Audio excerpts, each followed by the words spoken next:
Minority businesses in the Houston area provided $14 billion worth of economic activity. That was according to the Greater Houston Partnership Report from 2020.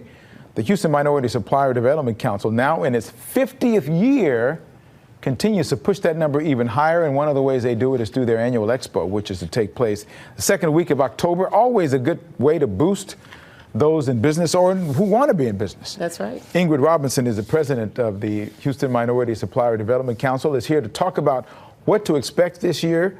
And it's good to see you as always. Thank you so much for having us. This is always an interesting time of the year for us because now you're celebrating 50 years. 50. You haven't been there that long, but it is quite an accomplishment, is it not? That's right. That's right. We are so excited that we've been able to serve businesses here for 50 years. And so this is our golden anniversary. So we're excited. We've introduced new things. And so, I think today more than ever with the challenges that we're facing regarding affirmative action, that we're here at the right time. What's the charge for the council? What is the main priority for what your organization does? So the mission of the council is to increase and expand business opportunities and business growth for minority-owned companies. So we are the connector, is what we consider ourselves, between government entities, major corporations, and minority small businesses. And so we're just trying to get them to do business together to grow wealth in communities of color. Why is there a need for that? I mean, there are those who would say, look, we don't need it. Everybody's got the same chances, but you've got some stats that show that that's not necessarily the case. That's right. Even though we've been here for 50 years, I wish we didn't have to be here. But over the past 50 years, we've seen that there are more minority small businesses that are being formed, but there is still a significant gap between the amount of business and the revenue of minority-owned companies and non-minority-owned companies. And so we need to continue to work to close that gap to make sure that there's parity and equity amongst businesses being given opportunities, whether it's in the public sector or the private sector. And all of the disparity studies that have been done in Houston over the last few years shows that we still have a disparity that we need to address. So it's important for us today to continue to do that in the most diverse city in the country. I know it's one of the things that you're going to talk about. You have a launch of something new from the organization.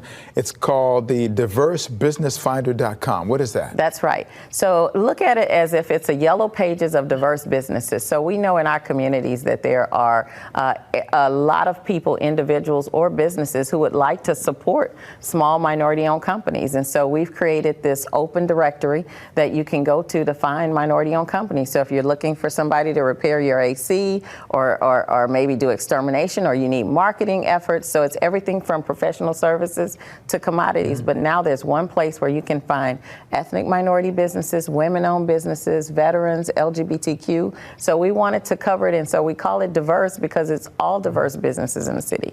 You also are, as part of your conversation on the EXPO, which is a couple of days, right? Yes. Discussing DEI and affirmative action, which in some areas, colleges, I mean, we have state laws now that are telling colleges they can't talk about it. You're saying, hey, we're going to talk about it. We're going to talk about it because I think that if people understand the facts, then it takes the mystique away from it, and that understanding that we still have important work to do in this area. So we have made grounds and we've grown businesses, but there's still so much more for us to be able to do. So we're going to have a honest, candid conversation about what did the Supreme Court decision say, how do we go about addressing D&I issues now, and then how do we protect those programs meant to grow those businesses that are sometimes left out of the system. So we're going to have an honest and frank conversation. So the dates are October 11th, 12th. And who's the audience that you would say you need to sign up and come? If you are a business owner, small, diverse, any type of diverse business, you need to be there. So we're going to have over 67 major corporations and governmental entities that are going to be there. We even have some federal agencies who have programs that are coming, and they're specifically there to meet minority and diverse-owned businesses. So it's going to be important for you to be there because they're looking for you. So you need to be there where they can find you. And so this is going to be at the ExxonMobil campus, which is a big campus. So there's going to be plenty of room for people to do it. That's right. And so the trick is that because it is on ExxonMobil's campus, you have to register. We won't have on-site registration. You must register in advance, and that's going to close on October 2nd. So we need all the businesses to register by October 2nd in order to be able to get in the Expo this year. So how optimistic are you about this organization continuing to do good things in the community? You've seen results from some of the organizations that have come and taken part in your Expo. That's right. We've had businesses every year who walk away with opportunities. And so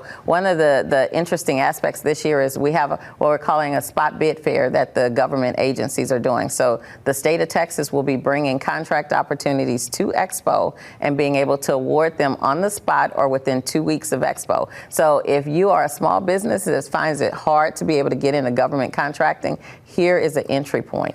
Wow. Okay. That says it all. I wish I was a small business person. Now I want to sign up for that. Ingrid Robertson, thank you. I'm going to put all of this information you talked about on the Newsmakers page on clicktohouston.com. Thank you so much. Always good to see you. I appreciate it. We appreciate your support. Oh, I always enjoy doing it. That's for sure.